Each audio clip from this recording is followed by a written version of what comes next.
Hi, Tim O'Donohue with Relationship Store. Today I want to talk to you about being in relationship with someone who has an active alcohol or opiate addiction. Some of what I'll say will apply to other addictions as well. Some is more specific, which is why I made this a little more specific.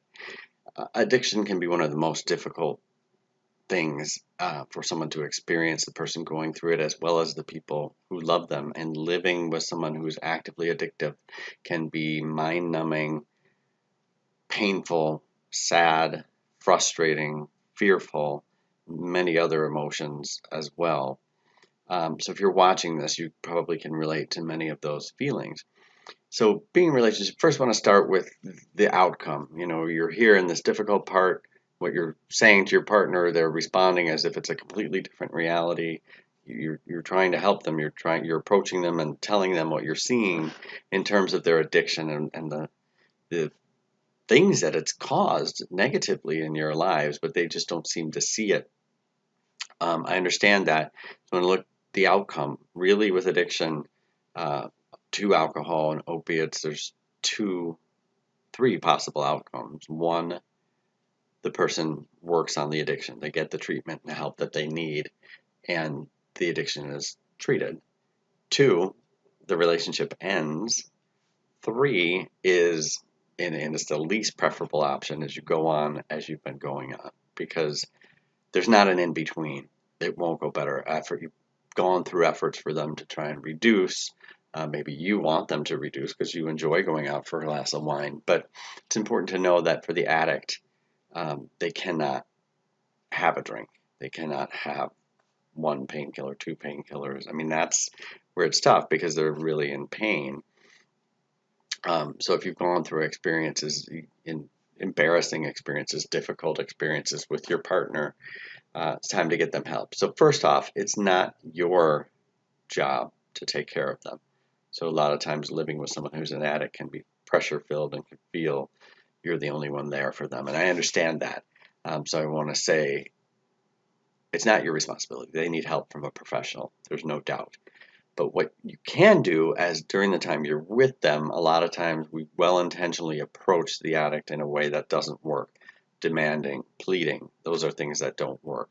What you want to do is support them as a human being while at the same time holding them accountable for their addiction.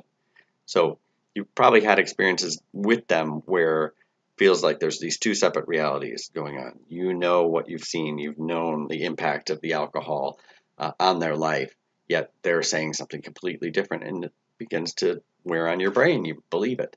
So first off, to remember, like, what you're seeing is what's actually happening. And so when you're having those conversations, to go internally and validate, okay, we both know this is a problem, and address it from that aspect. You don't say that, but you work from that assumption within, because that allows you to hold them accountable for their behavior, what's going on.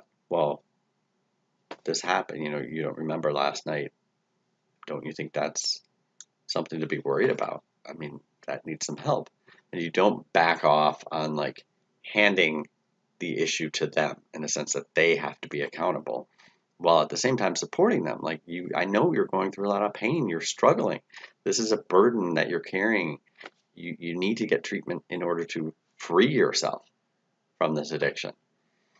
So this is step one in terms of approach. Rather than demand or plead, you're holding accountable for behavior in a way of pointing it out to them.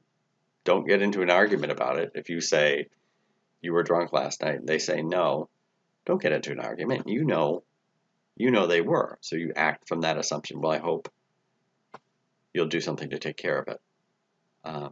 And secondly is to support them as a human being. You love them. You want the them they know. You want to tell them things. I like you better when you're not drinking, because they probably have the assumption in their head that people like them when they are drinking. It's the other way around. So you're supporting them as a human being while holding them accountable. Hope this helps.